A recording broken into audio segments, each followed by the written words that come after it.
Last Christmas, I thought my biggest challenge would be surviving my mother's overcooked ham and my sister's pointed silence.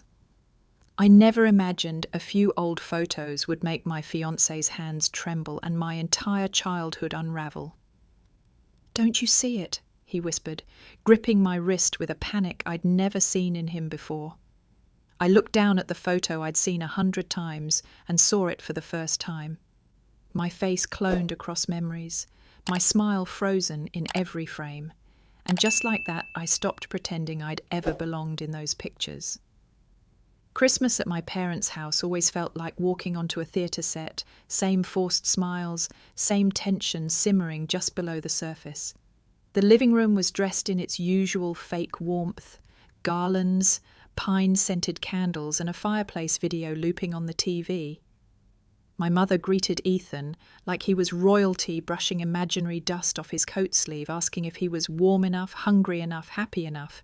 She barely looked at me.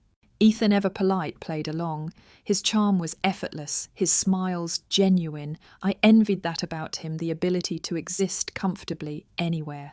I, on the other hand, was already counting the hours until we could leave. My father grunted a hello from his armchair, never looking up from his tablet. My sister Chloe gave me the usual once-over, her gaze sliding down my thrifted coat before retreating behind her wine glass. She said nothing, but her silence said enough. Dinner was what you'd expect, dry turkey cranberry sauce from a can and tension so thick you could butter it. My mother recounted the same tired stories of Chloe's promotion, her Pilates teacher, her dog's dietary restrictions. No one asked about me, not once. I used to keep track this year. It took 16 minutes before someone addressed me directly. Progress, I guess. After dessert, Mum clapped her hands together with theatrical glee. I brought out the photo albums. She announced, as if we hadn't gone through this charade every year since 1990. Chloe leaned forward with a performative ooh, and Dad sighed audibly. Ethan raised an eyebrow at me, and I offered a tight smile. She brought out the albums, like sacred texts, laying them gently on the coffee table. The first was Chloe's early years ballet recitals, preschool graduations, smiling birthday parties with coordinated cakes. Mum narrated each page with loving nostalgia. I listened from the couch, my legs tucked under me, sipping cold coffee. Then came the second album, mine, Julia's baby years. Mom announced, flipping the page. I glanced sideways at Ethan. He was watching intently, leaning forward, index finger hovering over the edge of a photo. "That one's always been my favourite," Mom said, pointing at a picture of me in a pink coat standing in front of a brick wall. Ethan squinted. I tilted my head. "What?" He didn't answer. Instead, he flipped to the next page. Then the next, his brow furrowed. "Does anyone else see this?" he asked quietly. Mum laughed. "Oh, Ethan, you're too serious." "No, really," he said, more insistent now. He pointed. "These 3 photos, same outfit, same angle, same expression." Chloe rolled her eyes. They were probably taken on the same day. "No," Ethan said. "Different backdrops. Look at the shadows, the lighting, her feet position identical." I leaned closer, the room suddenly colder. He was right. There I was, age 5, maybe in the same coat, same stance, same frozen smile, copy-pasted into different scenes. One by a playground, one in front of a fountain, one outside a grocery store. My expression didn't shift one bit. A strange pressure built in my chest. "It's just coincidence," I whispered. Ethan didn't respond. He kept flipping pages. His fingers moved faster now, eyes darting back and forth. Then he stopped. "Julia," he said softly, pointing to a photo where I stood beside a woman I didn't recognize. Her face was slightly faded, out of focus. Mum reached over, flipped the page quickly. "That one's blurry. Ignore it." Ethan met my eyes. I couldn't breathe. Ethan's hands, usually steady and sure, were trembling ever so slightly. I'd only seen them do that once before, when he'd dropped a wine glass after a phone call about his father's surgery. but now they hovered above the photo album like he was diffusing a bomb. He tried to mask it with calm. "Maybe I'm overthinking," he said, his voice deliberately even, but I wasn't fooled. I knew Ethan. I knew the way his voice tightened when something didn't sit right. I leaned closer to the photos, drawn in despite myself. My own face stared back over and over again, always 5 years old, always smiling the same vacant smile. At first I wanted to dismiss it. Maybe Mom had just liked that photo, used it multiple times. But the backgrounds were too different. One had a green lawn in spring light. Another was in front of a snow-dusted building. The third had palm trees. I squinted. "The shadows," I murmured. Ethan nodded. Wrong direction in each one. But the face, same lighting, same expression. It doesn't change. My skin prickled. I reached out and touched the edge of one photo. The gloss felt newer than the others, not just that too smooth, reprinted or something worse. My mother stood a few feet away, humming a tune from the kitchen as she wiped the counter. Like none of this was happening. Like her daughter's face wasn't cloned across time and pasted into memories. Then Ethan stopped again. "Here," he said quietly. He pointed to a photo I didn't remember seeing before. It was subtle me again, age 5, standing next to a woman with soft eyes and dark shoulder-length hair. She looked warm, unfamiliar. Her hand was on my shoulder. The lighting was wrong again. The woman's shadow went left, mine went right. My mother stepped in at that moment, smiling. "Oh, that one was a neighbour. Long time ago." Her fingers moved too fast as she flipped the page again. But Ethan had already seen it, and so had I. His hand went back to the previous page. "May I?" he asked. My mother hesitated, just for a moment. "Of course," she said too brightly. Ethan leaned closer. His fingers traced the photo's surface, then carefully peeled at one corner.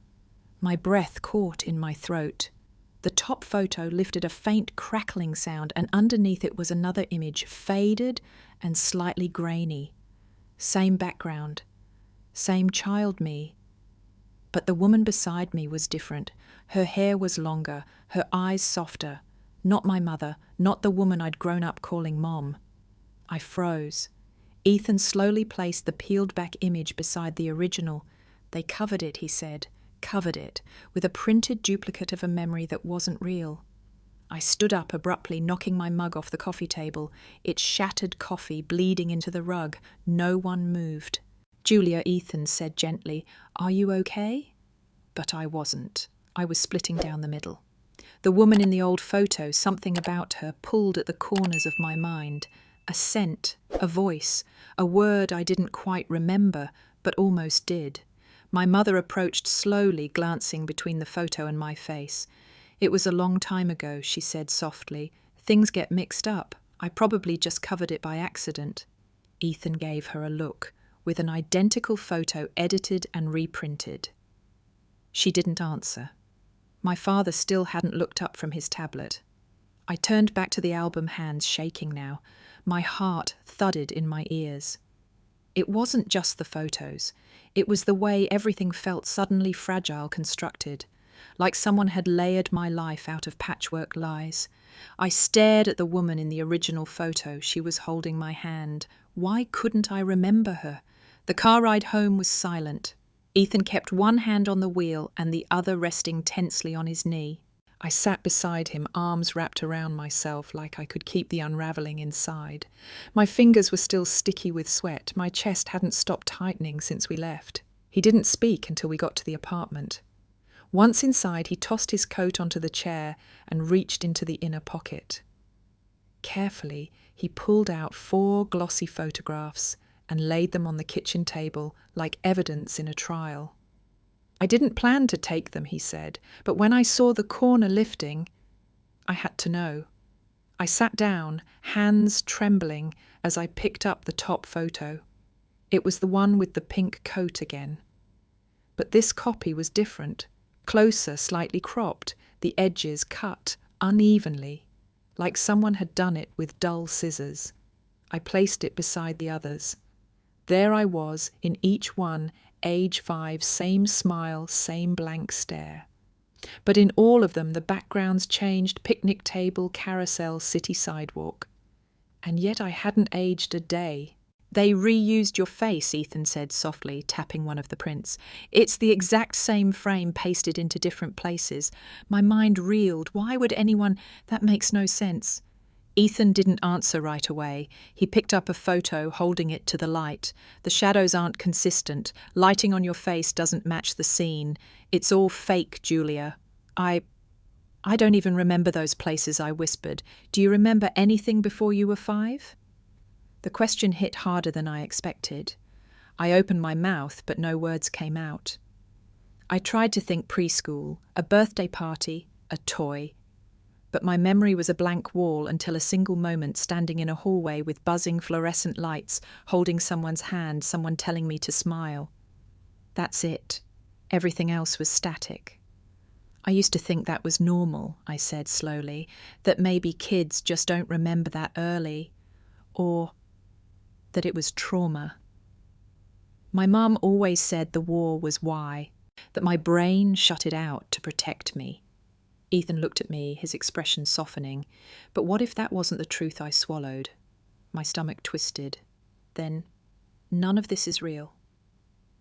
We sat in silence, the photos spread out like puzzle pieces that didn't belong together. My gaze kept drifting to one in particular, me, beside the woman with the dark hair, the one my mother claimed was a neighbour. I picked it up again, studying her face.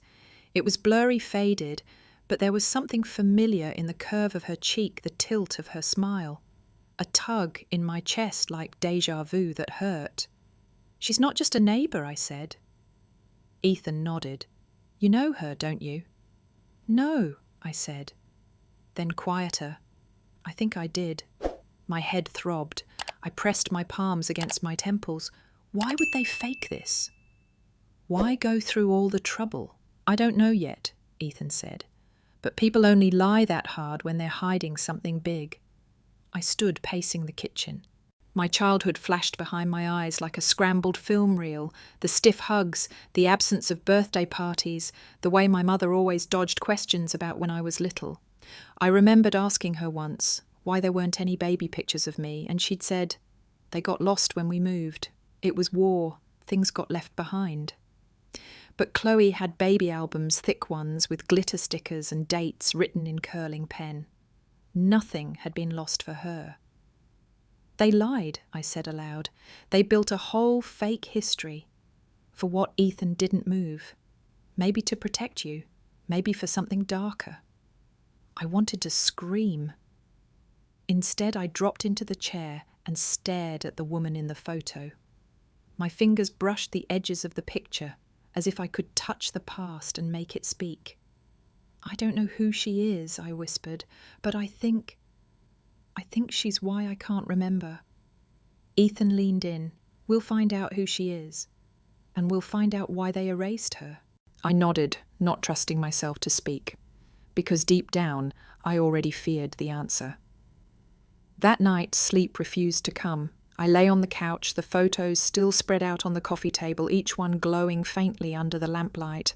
Ethan had gone to bed hours ago, but I couldn't pull myself away. The woman in the photo haunted me. Her eyes, though blurry, seemed to watch me, pleading for recognition. I closed my eyes and tried to focus, not on the confusion, not on the fear, but on anything, any flicker of memory that might still be buried somewhere in the back of my mind. At first it was nothing, just darkness, then a smell, orange peel, not artificial like air freshener, but fresh. Citrus and something sweet, like honey and soap. My mother, no, not my mother, she used to smell like that.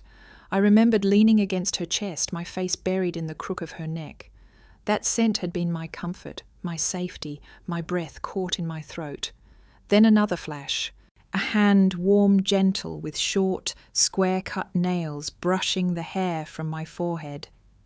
A voice soft and melodic murmuring something in a language I didn't speak, but somehow understood. Zlato moje, my golden one. The words hit like thunder. I sat upright, heart pounding. I had no idea what they meant, but they sounded like truth. Zlato moje. I whispered it to myself again and again until the syllables felt natural in my mouth. My pulse raced. That phrase had been said to me often, not in passing, but with love, with tenderness, with familiarity. My fingers gripped the edge of the couch cushion. Who was she? I whispered into the silence.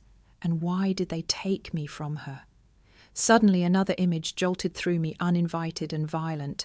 I was screaming. My legs kicked against someone's grasp. Hands pulled at my coat. A blur of motion. I twisted, shouting a word I didn't know, Mama. And a woman, the one who smelled like oranges, ran toward me. But she didn't reach me in time. I was dragged backward out a door, down steps. The memory vanished as quickly as it came, leaving me shaking. I gasped for air, clutching my chest. My skin prickled with sweat. It wasn't a dream. I'd had that nightmare when I was younger at least a dozen times.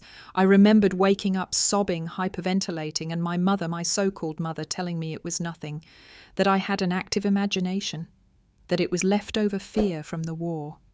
But that wasn't fear. It was loss. I stood up and paced the room, my feet bare against the hardwood floor. The details of the vision replayed behind my eyes. My small arms reaching the weight of being lifted against my will, the desperate cry for someone I couldn't name. I had been taken. I had always known something didn't fit. The way my parents never wanted to talk about before. The way my mother's eyes tightened whenever I asked about my first words, my first steps. Chloe had videos, scrapbooks, mementos. I had silence. I sat back down and picked up the photo again, the one where the woman's face had been nearly covered by the doctored print. I touched her outline with my fingertip. She had a name. She had to. Zlato moje, I whispered. My golden one. A tear slid down my cheek before I even realized I was crying. What kind of people steal a child, then erase her origin? And more terrifying, what if they hadn't just stolen me? What if they had done it because they needed me for a visa, a new life, a tool, not a daughter? My stomach turned. I thought of all the times I was told I was so mature for my age, that I didn't need much, that I was easy independent. Were those compliments or excuses? I wiped my face and grabbed my phone. I typed the phrase into a translation app, Zlato moje, as my darling, my precious. My heart shattered a little more. Somewhere out there was a woman who used to call me that, who held me, kissed me, loved me. And I had been ripped away from her, not forgotten, erased. By morning, the weight of what I'd remembered sat like wet concrete on my chest. I hadn't slept. My head throbbed with questions, and my hands moved on autopilot, making coffee, folding a blanket, checking emails I didn't read. Ethan came into the kitchen, hair-messy concern in his eyes. "You look like you didn't sleep," he said gently. I didn't. He glanced at the photos still scattered across the table. "Are we doing this?" I nodded. "We're doing this." We started with the basics. My birth certificate was filed away in a metal box under my bed, the same place I kept old report cards and expired passports. I pulled it out and laid it on the table. Ethan leaned in, scanning the typewritten text. "Where was this issued?" he asked. "New York," I replied. "Same city we moved to when I was a kid." He pointed to the registration number. "This font's not consistent." "Look here, see the date. It's in a different typeface than the rest." I squinted. He was right. Could that just be a reprint? Maybe. But let's keep going. Next came the family photo albums. Not the ones we saw at Christmas, but the older ones, the ones stored in the back of my closet, in a plastic bin labelled childhood. Inside I found 3 albums, one entirely devoted to Chloe birth, first bath, hospital ID bracelet, even the nurse's name scribbled on the back of a photo. The second album had birthdays, school plays, vacations. Chloe was in nearly every shot. So was Mum. So was Dad. The third album was mine. It was thinner, sparsely filled. No hospital photos, no baby shots. The earliest image was of me at age 6, standing outside what looked like a school building holding a lunchbox.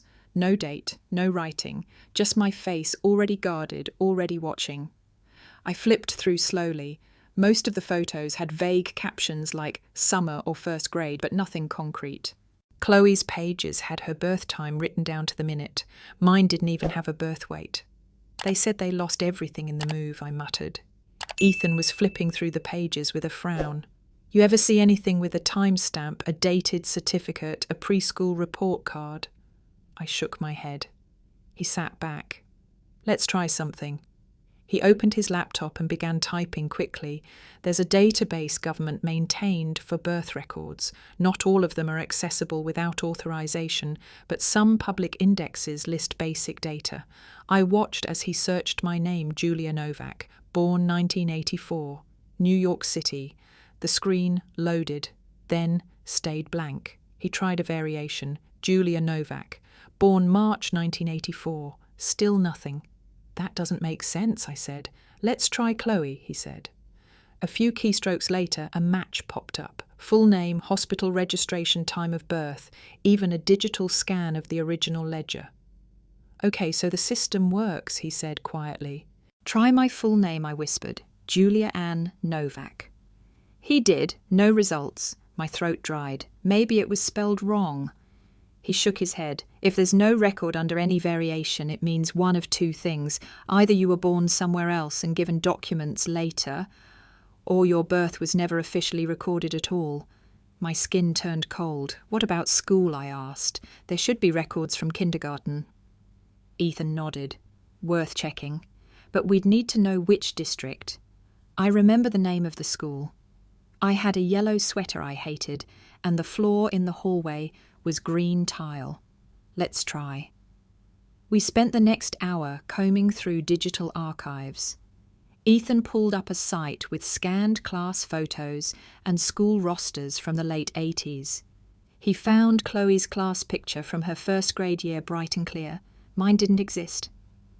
At some point I stopped breathing normally. They created me, I said. They fabricated an identity and expected me to live inside it like a costume. Ethan didn't answer. He didn't need to. The silence said enough. I needed air. After the failed searches, the mismatched records and the cold void where my childhood was supposed to be, I told Ethan I needed a break. He understood. No questions, just nodded. I stepped into the bedroom thinking maybe I could ground myself, find something real, something that proved I existed before age 6. My bookshelf, cluttered and half-organized, caught my eye. Most of the novels had been with me since college, yellowed pages, spines worn soft, but wedged between two paperbacks was something older. A faded green hardcover, the kind given to kids back when story time meant more than screens. It was a collection of fairy tales. I didn't remember putting it there. I pulled it out, flipping through the stiff pages, absently. Then something fell out. A photo. It fluttered to the floor, face down. I bent to pick it up, already trembling as if my body recognized what my mind hadn't yet caught up to. I turned it over, my breath caught. There I was, maybe 5 years old, cheeks streaked with tears, clutching a woman around the waist. Not my mother. This woman's hair was dark longer. Her face, however, had been scratched, deliberately. Deep, angry grooves etched across her eyes and mouth. Someone had tried to erase her. But they hadn't torn the photo. I stared at my own face. I wasn't smiling. I was sobbing. My tiny fists gripped the woman's dress like I was afraid she'd disappear. The fabric looked soft, floral print worn. Her hand rested protectively on my head, partially shielding me. Whoever had taken the photo had caught us mid-moment. It felt real, unposed raw. I flipped it over. In faded ink, someone had scrawled on the back, Melina, 5 years old. Don't forget. My legs gave out. I slid to the floor, back against the bed frame, heart pounding like it might break free. Melina, not Julia. Melina! I said the name aloud just once, and it echoed in my chest like a memory I didn't know I owned. Ethan rushed in, eyes wide. Julia, what happened? I held out the photo, unable to speak. He took it carefully, scanned the front, then the back. Where did you find this? In a book, I whispered. I didn't know it was there. He sat down beside me slowly, the bed creaking under his weight. Who do you think she is? My real mother, I said. The words came out too easily, too certainly. Ethan looked at the scratched-out face. Someone didn't want you to remember her. I nodded. But they couldn't make me forget everything. He ran a hand through his hair, breathing deep. This changes everything. I laughed bitterly. It already changed. We're just catching up. The name rolled around in my head. Melina, 5 years old. Crying in the arms of someone who felt like home. Someone erased. Do you believe it? I asked. That's who I really am. Ethan looked at me with a mix of fear and awe. I always knew something was off. But this, Julia, if this is real, if you're Melina, then you've been living someone else's life for over 30 years. The weight of it made my lungs tighten. My entire identity, Julia Novak, wasn't real. It was a costume sewn from lies and paperwork. But Melina. That name had a heartbeat. It had pain memory, truth. What do I do with this? I asked, tears sliding freely now. How do I even begin to untangle it? Ethan didn't answer right away. He just held me the photo between us, as if both of us were afraid it might vanish if we let go. Outside, the wind picked up. Snow tapped at the windows like a quiet reminder time doesn't wait, even when everything you thought was real collapses. I made the call just after midnight. The photo sat beside me on the kitchen table, lit by the glow of my laptop screen. Ethan hovered nearby, silent but steady. My fingers trembled as I dialed. When the operator picked up, I heard my own voice say something I never thought would leave my mouth. I think I was kidnapped as a child. There was a pause on the other end. Then calm, measured questions. My name, my location, whether I felt safe. I told them everything what we'd found in the photos, the inconsistencies, the missing records, the name written on the back of the photo, Melina. The officer on the line said someone would follow up. They'd send the information to the appropriate unit, begin a preliminary file. I hung up feeling both lighter and nauseous. The truth was out, spoken aloud, no taking it back now.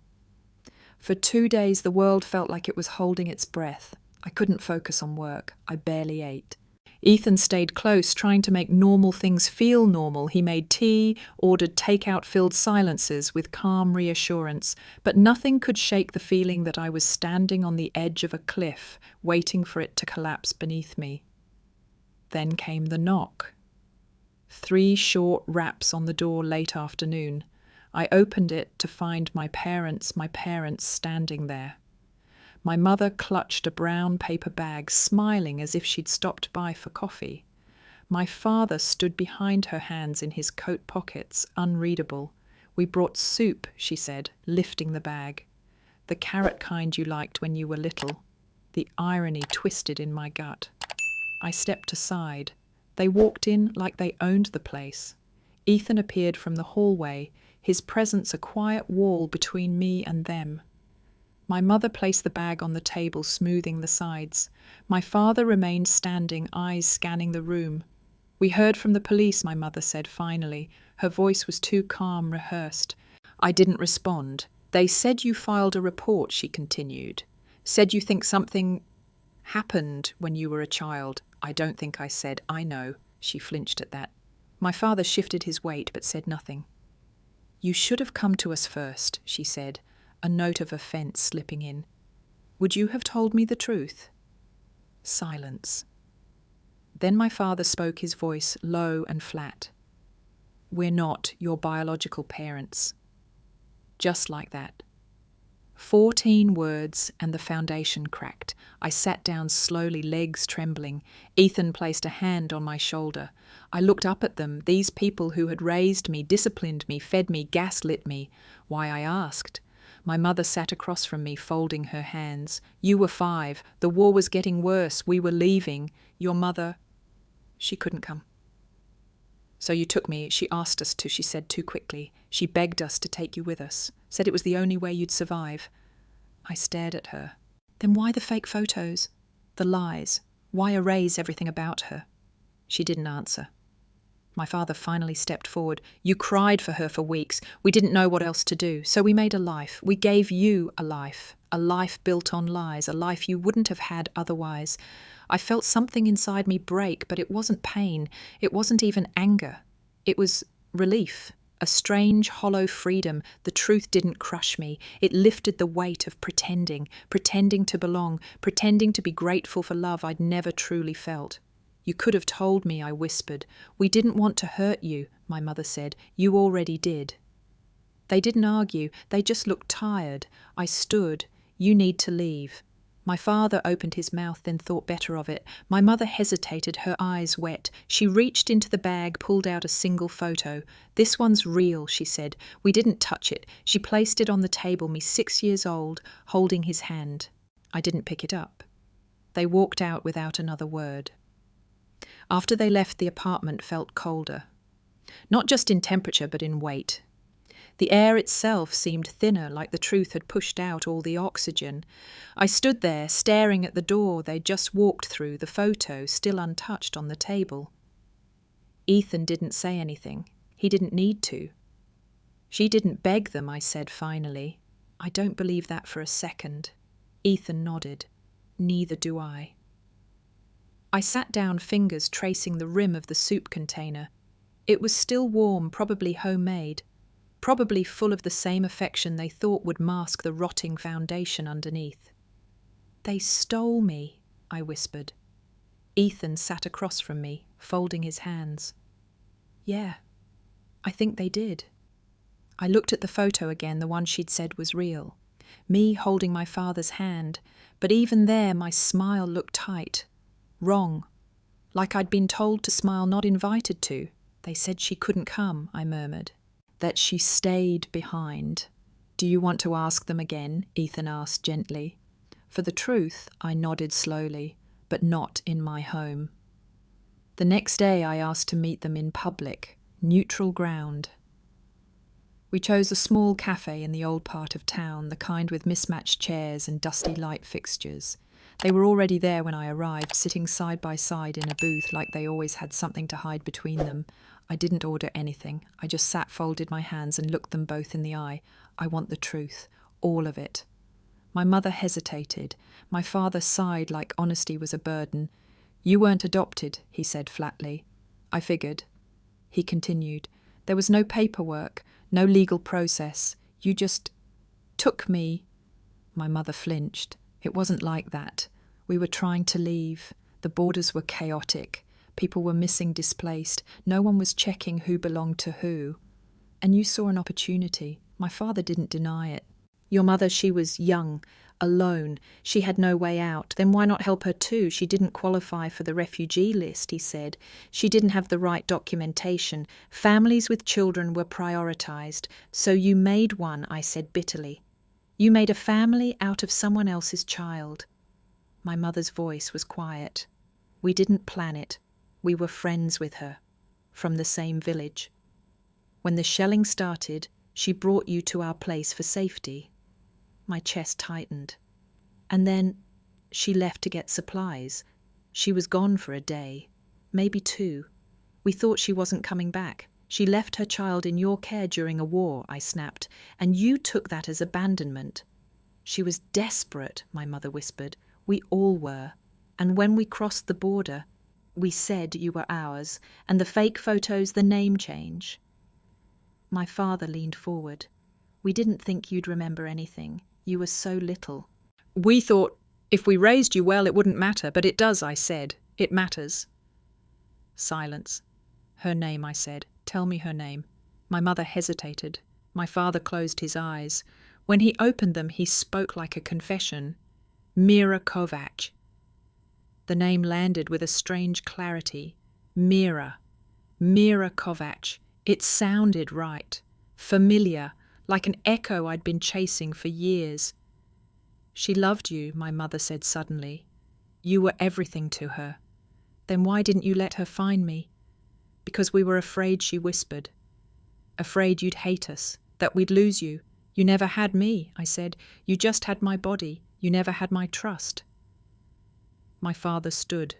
We did what we thought was right. No, I said, standing too. You did what was convenient, what was easy, and you let her suffer for it. I left them their soup untouched, truth exposed. Back at the apartment, I wrote the name over and over again on a piece of paper like it might unlock something. Mira Kovac. Mira Kovac. Mira. My mind was a storm, but her name felt like an anchor. I didn't know what she looked like now. I barely remembered what she looked like then, but I needed to find her. Ethan was already on his laptop, eyes scanning through pages. He searched Serbian forums, refugee databases, anything remotely tied to her name. It's common, he muttered. There are dozens of Mira Kovac online, but how many of them lived in the same region during the war, I asked. He nodded, narrowing his search. We tried Facebook.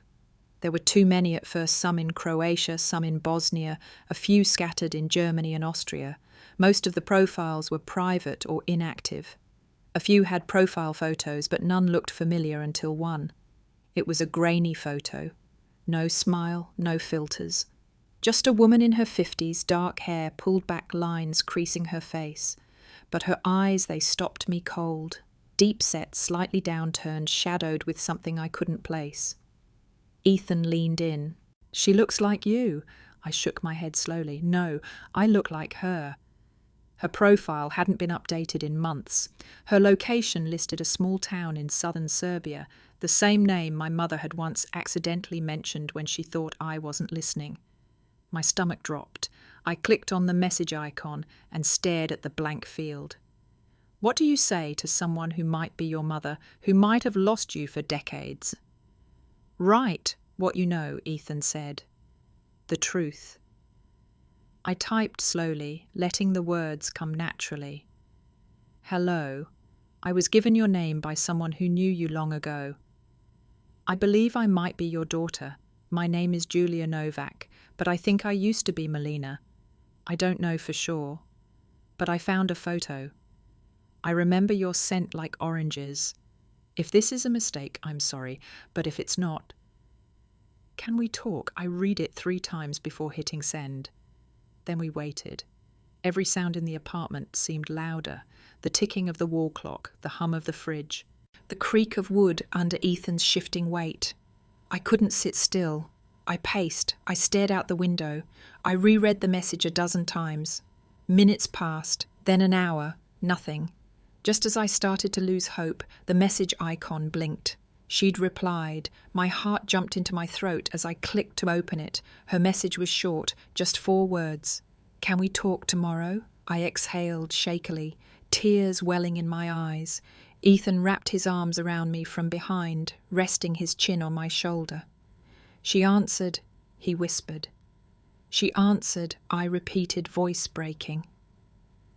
We arranged the call for the next day noon, her time early morning hours. Ethan set up the laptop and adjusted the camera. I didn't sleep. I couldn't.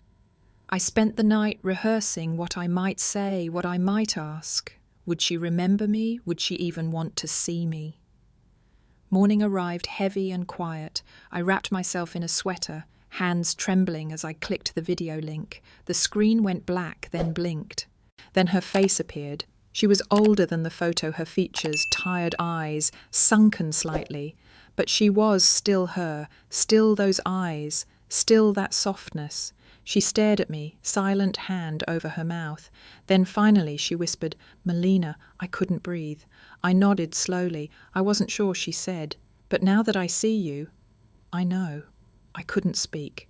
Her voice was soft, barely above a whisper, but it struck something deep in my chest. I'd never heard it before, at least not that I remembered, but it echoed like something I'd always known. She said my name again. Melina. I nodded. My lips parted to answer, but the words tangled in my throat. For a long moment we just stared at each other across a screen and 25 years of stolen time. Mira blinked fast, then wiped at her eyes. I thought you might reach out one day, she said. I dreamed about it so many times, but never believed it would really happen. I finally found my voice. You know who I am? She smiled, broken and radiant. Of course I do. You're my daughter. The words hit like thunder, not just because of what she said, but how she said it, with no hesitation, no doubt, no apology. You called me Melina, I said. That was my name. She nodded. Melina Anna Kovac, named after my grandmother. The name didn't sound familiar, but it felt familiar, like trying on an old sweater and realizing it still fits. What happened? I asked. How did I end up with them? Mira's face crumpled. She looked away for a second, gathering herself. Then she began. It was winter. I had gotten notice from the agency my application for resettlement had been approved. We were going to the US. They were taking families with young children. I had everything ready, but I needed one more paper signed. Just one. She took a breath. I left you with a friend, someone I thought I could trust, just for a few hours. When I came back, you were gone. My blood ran cold. Gone. She nodded. She said someone came, said it was urgent, said they were taking you to safety, but you didn't come back.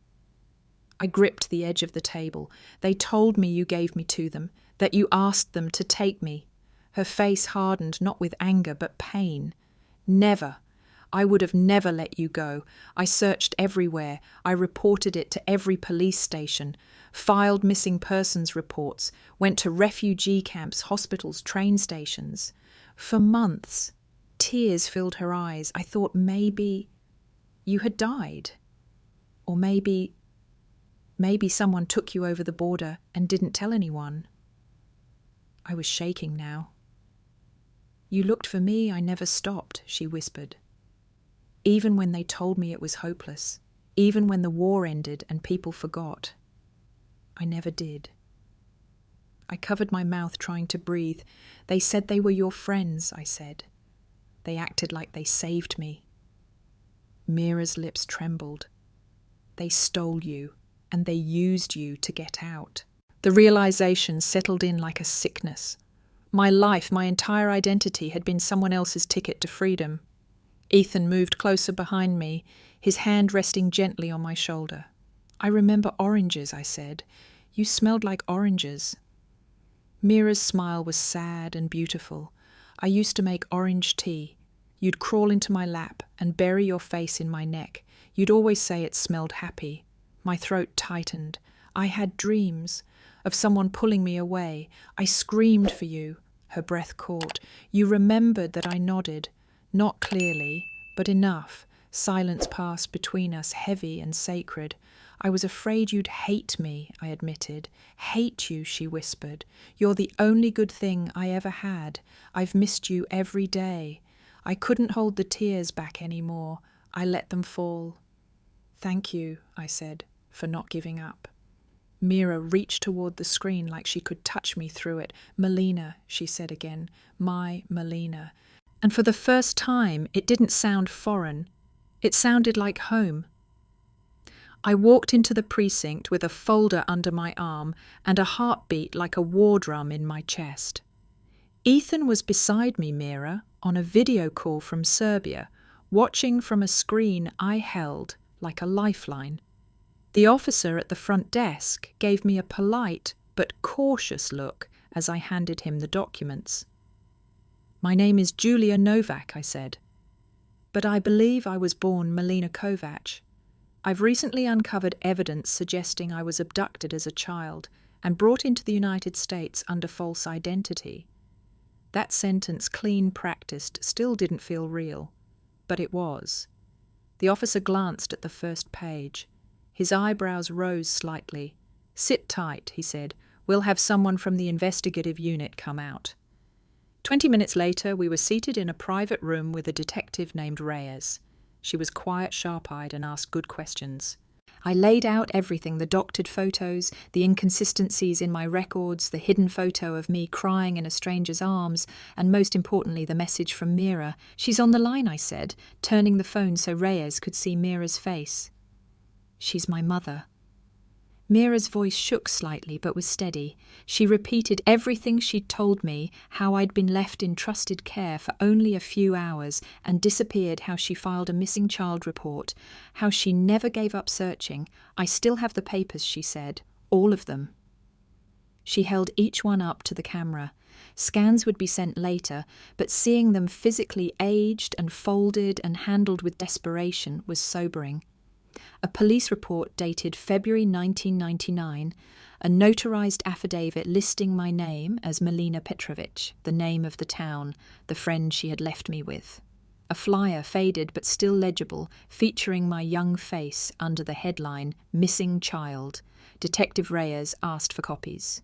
She spoke calmly, took notes, and finally leaned back in her chair. "We'll open a file," she said. "It'll be logged as a suspected international child abduction and immigration fraud case. We'll liaise with the proper agencies." I nodded, but I barely heard the rest. My ears rang. With one thing, it was official now. Not just a trauma, not just a family secret, a crime. When we got home, I placed the photo of me and Mira scored, scratched but real on the mantel.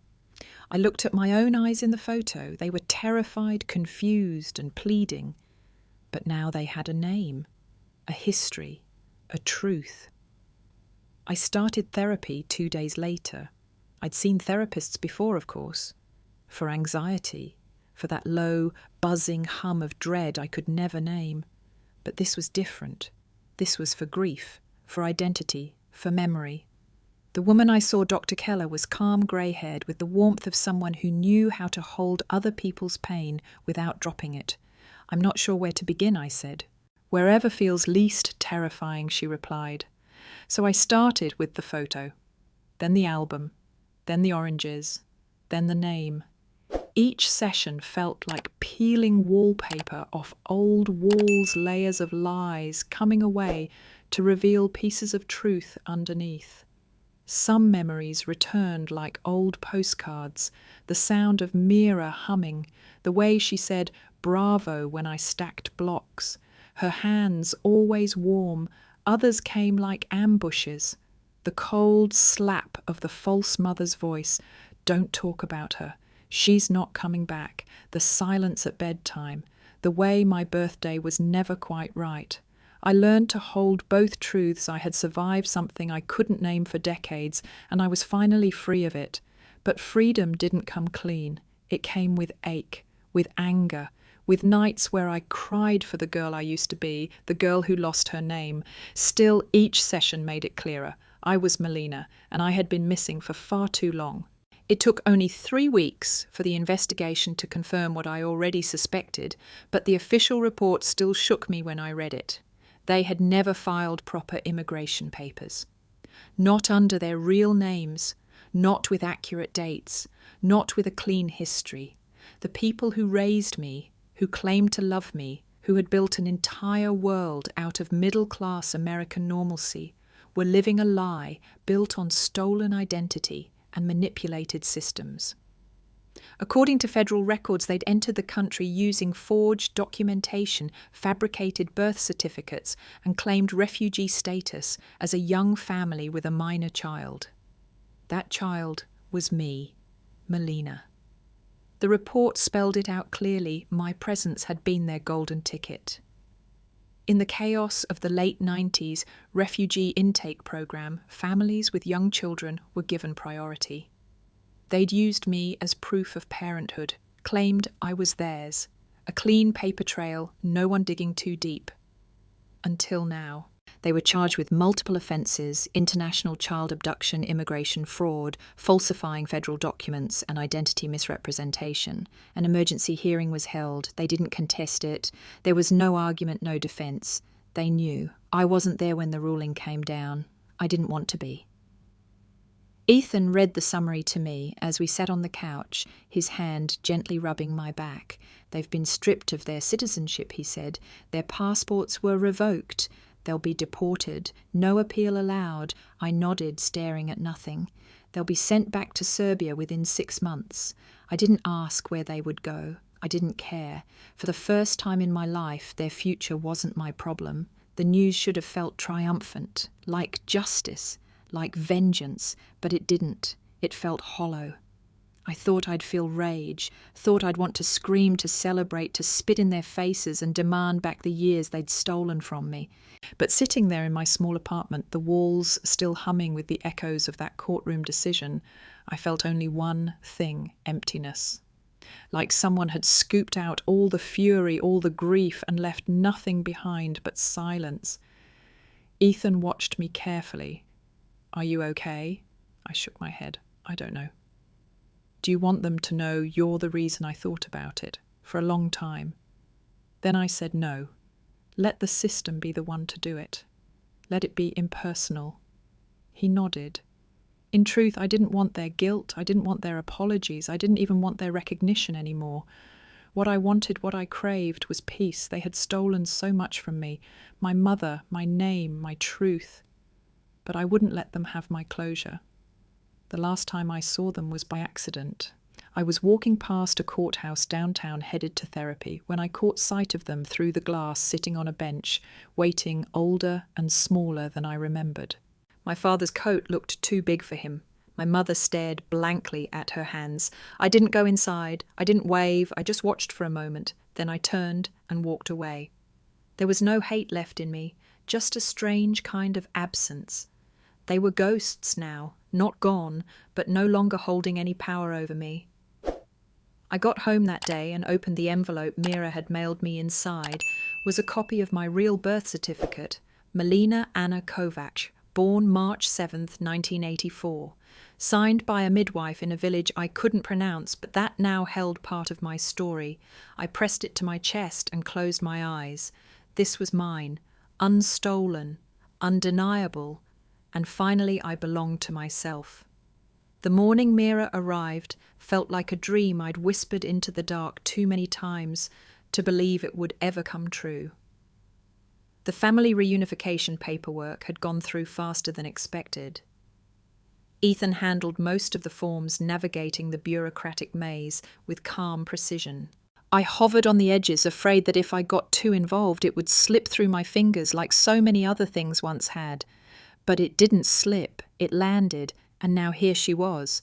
I met her at the arrivals gate, gripping a small bouquet of white tulips. She came through the sliding doors with a single suitcase and a soft smile that looked both exhausted and hopeful. When our eyes met, she stopped for a second as if to steady herself. Then she walked to me, slowly but without hesitation. We didn't hug right away. Instead, she reached out and touched my face, her thumb grazing my cheek like she was remembering it from another lifetime. "Slato moje," she whispered. I didn't cry. Not then. I just smiled. It took weeks for us to find a rhythm. Mira moved into a small apartment 2 blocks from mine, close but not too close. We met for coffee every morning at a bakery. She quickly fell in love with La Petite Fournée, run by a French-American couple who hired her part-time within days of arriving. Her pastries spoke for her long before her English could catch up. She has magic hands, the bakery owner told me one day. Like she bakes from memory. I didn't doubt it. We took it slow. At first our conversations were short, punctuated by awkward silences and nervous glances. I didn't call her Mom. I wasn't ready, and she never asked me to. "I had to let go of that word a long time ago," she said one afternoon, sipping tea with orange peel curled inside. "Now I just want to know you." And so we talked about books, favourite foods, dreams. I told her how I loved quiet mornings, how I hated crowds, how I never quite knew what to do at family gatherings. She told me how she used to sing lullabies in the kitchen while kneading dough, how she always knew I would like sour cherries, how she never forgave herself for leaving that day. We avoided the past for a while. Then one evening, while folding laundry together, I asked, what was I like? Before, she looked at me for a long time, then said, "You were fierce. You didn't cry easily. You used to talk to shadows like they were friends. And you hated your shoes. Always took them off, even in the street." I laughed. "That sounds like me." She smiled. "It was you. There were moments when I wanted to collapse into her arms and reclaim the years we lost. But then I'd remember how many birthdays passed without her. How many school recitals I performed for strangers. The walls didn't come down all at once, but brick by brick they loosened. One Sunday, she brought over a tray of small pastries she'd made that morning, flaky and golden, filled with apricot and dusted with powdered sugar. I bit into one and froze. "This taste," I said, eyes wide. "I've had this before." She looked surprised. "Really?" Yes, I said, tears suddenly welling. I don't know when or how, but I remember this taste. She reached across the table and squeezed my hand. Then that means a part of you never forgot. I nodded, swallowing around the lump in my throat. I still didn't call her Mom that day. It happened by accident, like most truths worth finding do. Mira had asked me to help her sort through some old papers. She kept everything neatly organised in a shoebox under her bed, certificates, forms, receipts, tiny scraps of a life once paused mid-sentence. We sat on the rug in her small apartment, sorting piles into folders, things to keep, things to scan, things to eventually let go of. And then I found it. A folded sheet of thin yellowed paper, creased so many times the edges were soft like cloth. I unfolded it carefully and saw the heading written in block letters and 2 languages, Application for Resettlement, U.S. Refugee Program. The date, 1999. Mira looked up from her pile and froze when she saw it in my hands. I thought I lost that, she said softly. My eyes scanned the document. Her name was there, her birthplace, her age. The war had already stolen so much by the time she'd filled this out. Then I saw it. Under accompanying minor, written in neat capital script, Melina Anna Kovac, daughter, age 5. My chest tightened. I read it again, slower this time. Not just Melina, Melina Anna. And the photograph attached to the corner, though faded and grainy, was the same image Ethan had found under the doctored photo, the one of me standing beside her in front of a garden wall. This was the original, I whispered. This is the proof. She nodded. They took it when I filed the report. I never got it back until a year later. I stared at the photo again, my small, defiant stance, the way Mira's hand gently rested on my shoulder, the safety I didn't know I once had. I wasn't left behind, I said aloud. I wasn't abandoned. No, she said firmly. You were stolen. The words didn't hurt this time. They landed cleanly with finality. This was not a story of being unwanted. This was a story of being taken, erased, rewritten. But I was here now. That moment stayed with me for weeks. It echoed as I mailed our wedding invitations, as I picked out a dress, as I stood in front of a mirror and saw for the first time not a stranger in my own skin, but a woman piecing herself back together. We had a small ceremony, just friends, no extended family. Mira sat in the front row, dabbing her eyes with a lace handkerchief that had once belonged to her mother. Chloe came too. She didn't say much, but her presence mattered. She squeezed my hand afterward and said, "That was really messed up." We both laughed through tears. At the reception, Ethan gave a speech about love and rebuilding, about how truth doesn't always come gently, but when it arrives, you can't look away. Then he held my hand, looked out at our friends, and introduced me. Today I marry the most extraordinary woman I've ever known. Some of you know her as Julia Novak. But to her mother, and now to herself, she's also Melina Anna Kovac. I felt the breath catch in my throat. I hadn't planned to share it publicly, but hearing both names side by side, not in conflict but in harmony, made something inside me click. When I stood to speak, I said I used to think I had to choose who I was, that Julia was the life I was given and Melina was the one I lost. But today I realize I am both. Julia, the woman I fought to become, and Melina, the girl who never gave up trying to be found. The applause was quiet, respectful. But Mira cried openly, and when I walked down from the podium, she hugged me for the first time without hesitation. "Melina," she said into my ear, "welcome home." And for the first time I believed it.